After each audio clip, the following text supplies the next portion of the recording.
एक निश्चित दूरी चल जाने के बाद सभी फोर व्हीलर्स को व्हील अलाइनमेंट की प्रक्रिया से गुजरना पड़ता है।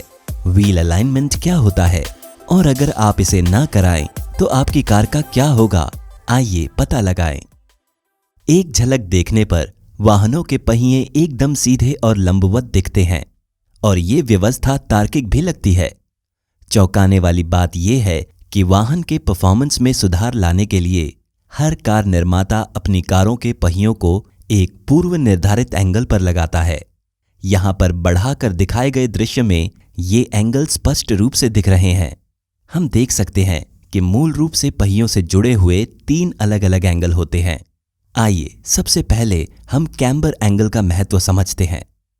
कार को सामने से देखने पर कैम्बर एंगल बिल्कुल स्पष्ट रूप से दिखाई देता है। ये एंगल या तो पॉजिटिव होता है या नेगेटिव। एक नेगेटिव कैम्बर कार की कॉर्नरिंग परफॉर्मेंस में सुधार लाता है। ये समझने के लिए कि नेगेटिव कैम्बर कार की कॉर्नरिंग परफॉर्मेंस को कैसे सुधारता है, हम सबसे पहले ये विश्लेषण करेंगे कि कार जीरो कैम्बर एंगल पर कैसे मुड़ती है। कार को मोड़ने के लिए सेंट्रीपेटल फोर्स की आवश्यकता होती है। ये सेंट्रीपेटल फोर्स टायर और सड़क के बीच घर्षण से उत्पन्न होता है। बाहर के पहियों में अंदर के पहियों की अपेक्षा अधिक घर्षण होता है। कारण साफ है, बाहर के टायरों में मुड़ते समय सामान्य बल अधिक उच्च होगा। अब देखते हैं कि इस घर्षण बल का टायर पर क्या प्रभाव पड़ता है। आप देख सकते हैं कि कैसे टायर का स्वरूप बदल रहा है। स्वरूप में इस बदलाव के कारण पहिए का सड़क के साथ संपर्क क्षेत्र काफी हद तक घट जाता है। इससे घर्षण बल भी कम होगा। इस संपर्क को बढ़ाने का एक आसान तरीका बाहरी पहियों को अंदर की ओर झुकाना है, जैसा कि यहां दिखाया गया है। यही वास्तव में नेगेटिव कैम्बर है। आप पूछ सकते हैं कि अंदर की ओर झुकाने पर आंतरिक पहियों पर क्या प्रभाव पड़ता है। साफ तौर पर संपर्क क्षेत्र घट जाने के कारण घर्षण बल भी कुछ कम होता है, लेकिन जैसा कि हमने पहले भी बताया है, हम बाहरी पहियों पर घर्षण बल को अधिक से अधिक बढ़ाना चाहते हैं क्योंकि उनमें अधिकतम घर्षण बल उत्पन्न करने की क्षमता होती है। एक ऑटोमोबाइल का अगला महत्वपूर्ण एंगल कास्टर एंगल होता है। स्टीयरिंग क्रियाविधि में पहिए स्टीयरिंग अक्ष के चारों ओर घूमते हैं। ये स्टीयरिंग अक्ष वास्तव में कभी भी लंबवत नहीं होता।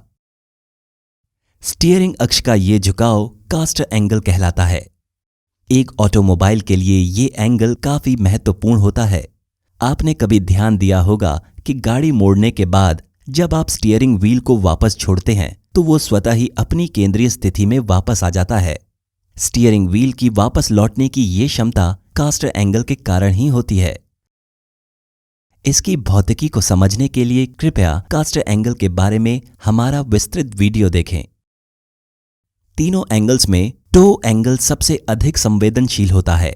जब आप ऊपर से देखते हैं तो ये एंगल बिल्कुल स्पष्ट दिखता है। टो आउट और टो इन को यहां समझाया गया है। आदर्श रूप से कहा जाए तो जीरो टो एंगल पहियों को सबसे कम घिसाव देते हैं। हालांकि जब आप गाड़ी चलाते हैं तो स्टीयरिंग व्हील के छोटे मोटे अनचाहे मूवमेंट्स हो जाते हैं। इन छोटे अनचाहे मूवमेंट्स का कार की सीधी दिशा में गति पर कोई प्रभाव नहीं पड़ना चाहिए।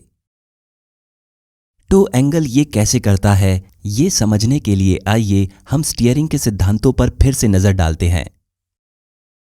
परफेक्ट स्टीयरिंग के लिए अंदर के पहिए को बाहरी पहिए से ज्यादा घूमना चाहिए। अगर आप इसे व्हील अलाइनमेंट के दृष्टिकोण से देखें तो यही टो आउट कंडीशन है। इसका अर्थ यह है कि अगर आप पहियों को टो आउट तरीके से लगाएं तो स्टीयरिंग व्हील को केवल थोड़ा सा घुमाकर परफेक्ट स्टीयरिंग प्राप्त की जा सकती है।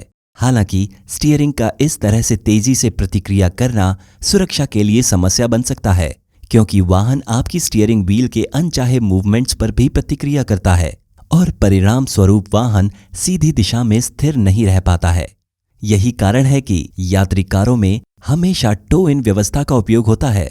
टो इन विपरीत प्रभाव देता है। ये स्टीयरिंग की प्रतिक्रिया को धीमा कर देता है और कार की सीधी दिशा में स्थिरता को बढ़ा देता है।